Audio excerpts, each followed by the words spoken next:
Hey guys, welcome to another episode of Southern Copper Chronicles.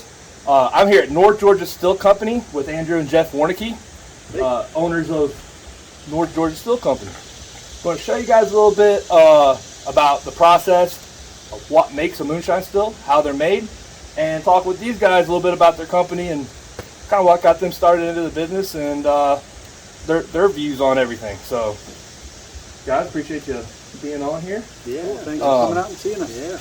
Beautiful out here. I got some videos, some clips I'll be putting in. I mean, just an absolutely gorgeous location you guys will see. So I guess start a little bit from the beginning. What kind of got you guys interested into making copper stills and doing this?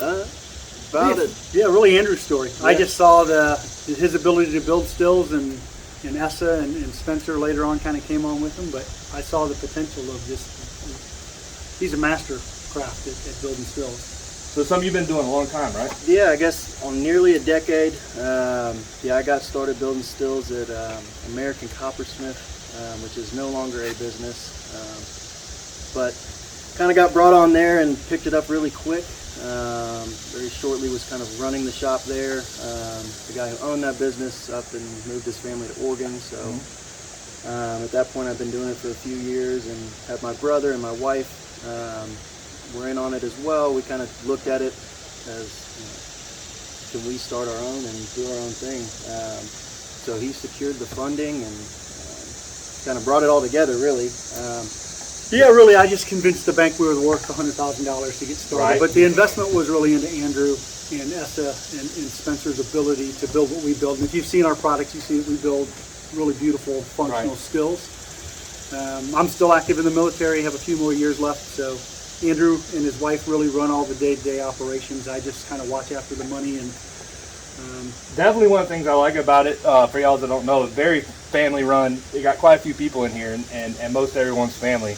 Because your wife, my wife works here, she'll be here later on today. Love seeing a family that can actually operate in a business together, because that can be challenging. I know for sure. Yeah. Liquor's the key. You just got to start drinking. When a family feud starts happening, we start drinking and usually can kind of talk it out from there. So you guys, I know I followed your work for a few years, and definitely just the evolution of the quality of your product is just unbelievable. You guys are always striving to put new technology in and make things better.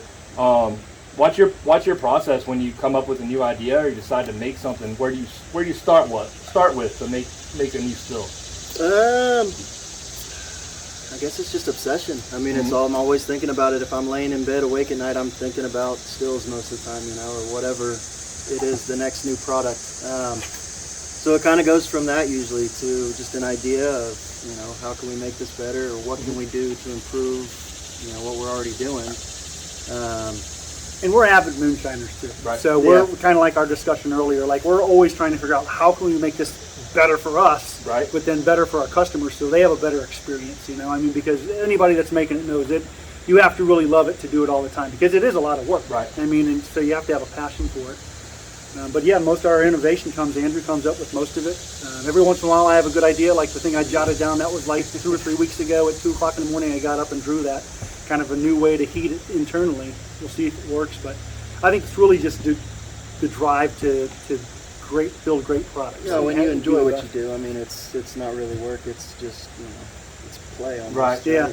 I know I would have issues coming to work here because I'd always be down there with my fly rod. Definitely a labor of love. So what tips would y'all have for someone maybe interested in getting into the hobby, just starting out? Because that seems to be some of the big questions. I know the moonshine group on Facebook, some of the Facebook groups, you have a lot of people coming in that I'm a newbie, like have no clue. What would you guys be, since you are moonshiners as well as you make the equipment, kind of starting for someone that just watched the TV show and now wants to do it themselves? My first piece of advice would be, don't get overwhelmed. There's a lot of information out there. I think it can be as simple or as complex as you want to make it. If you're starting out, go simple. There's a lot of people willing to help out there. I'd say join, Facebook groups if you can. There's a lot of good content on YouTube. you yourself would be a great place to follow. But you know, get a still and start playing. I mean, that's Yeah, be okay with messing stuff up. It's like anything else in life. You didn't jump on a bike the first time and ride in a straight line. You hit cars, you fell off, skinned your knee. Be okay with it. I mean, failure is part of success, and be okay with failing.